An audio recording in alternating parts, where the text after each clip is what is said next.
আব্দুল ওয়াহাব শারানি রহমতুল্লাহ আলাইহি লিখছেন যে হযরত ঈসা আলাইহিস সালাম কোথাও যাইতেছিলেন, তো হঠাৎ দেখলেন যে জঙ্গলের ভিতর থেকে আওয়াজ আসতেছে, কোকানির আওয়াজ আসতেছে। তো কি ব্যাপার, এই জঙ্গলের মধ্যে মানুষের আওয়াজ কেন? এখানে তো কোনো মানুষের বসতি নাই, মানুষ থাকার কথা না, তা আবার মানুষের আওয়াজ, কোকানির আওয়াজ, কি বিষয়? তিনি আওয়াজ অনুসরণ করে ভিতরের দিকে যাইতে থাকলেন। যাইতে যাইতে গিয়ে দেখলেন যে এক জায়গায় এক মুসলমান কুষ্ঠরোগী, তিনি ওখানে পড়ে আছেন। তার কুষ্ঠরোগের কারণে শরীরের গোশতগুলো পচে পচে পড়তেছিল, পুরা শরীরে পচন ধরে গেছে। এজন্য তার ঘরের লোকেরা, আত্মীয় স্বজন, আপনজনেরা তাকে জঙ্গলে ফেলে দিয়ে গেছে। ওই মানুষটা এইরকম কঠিন বিপদের সম্মুখীন, আর তিনি জবানে তার আল্লাহর জিকির তিনি বলে চলছেন, আলহামদুলিল্লাহিল্লাযী আফানি মিম্মা ইবতালা বিহি কাসীরাম মিন খালকি ওয়া ফাযযালানি আলা কাসীরিম মিম্মান খালাকা তাফযীলা। শুকর আল্লাহ তাআলার, অসীমাহীন প্রশংসা আল্লাহ তাআলার, সব গুণ কীর্তন আল্লাহ তাআলার, যে মহান আল্লাহ ওই সব বিপদ আপদ থেকে আমাকে হেফাজত করছেন, যে বিপদ আপদে পৃথিবীর অসংখ্য মানুষ আক্রান্ত। হযরত ঈসা আলাইহিস সালাম অবাক হলেন, ভীষণ আশ্চর্যান্বিত হলেন যে কোন বিপদটা আর বাকি আছে।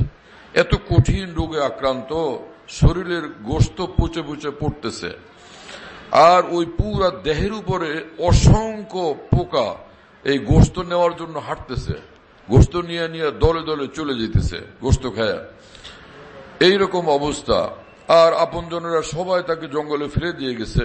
কোন বিপদটা লোকটার উপরে বাকি আছে? হযরত ঈসা আলাইহিস সালাম বললেন, ভাই তুমি যে আল্লাহর শুকর আদায় করো, কিসের শুকর আদায় করো? যে আমি ওই সব বিপদ থেকে আল্লাহ বাঁচাই দিচ্ছেন, অসংখ্য মানুষ যাতে আক্রান্ত, সেজন্য আল্লাহর শুকর করতেছি। কি সেই বিপদ? আমি তো কিছু বুঝতে পারি না, কোন বিপদটাই বা বাকি আছে তোমার উপর, যে বিপদ আসে নাই?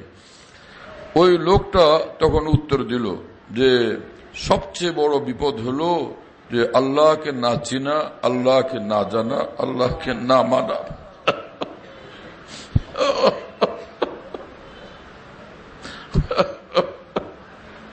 এটা হলো সবচেয়ে বড় বিপদ। এই বিপদ থেকে আল্লাহ আমাকে বাঁচাইছেন।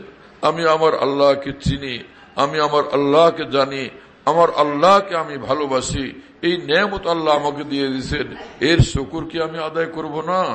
এর শুকর কি আমার উপর ওয়াজিব না? এই কথা বলে আবার তিনি আলহামদুলিল্লাহিল্লাযী আফানি মিম্মা ইবতালা বিহি কাসীরাম মিন খালকি ওয়া ফাযযালানি আলা কাসীরিম মিম্মান খালাকা তাফযীলা, এই দোয়া, এই হামদ শুকর আবার করতেই থাকলেন, করতেই থাকলেন, করতেই থাকলেন। তো কি বিস্ময়কর ঘটনা! এতে বোঝা যায় যত মুসিবতই হোক, যত পেরেশানি হোক, কোন পেরেশানির মধ্যে আল্লাহ পাকের রহমতের আশা থেকে নিজেকে নিরাশ করতে নাই।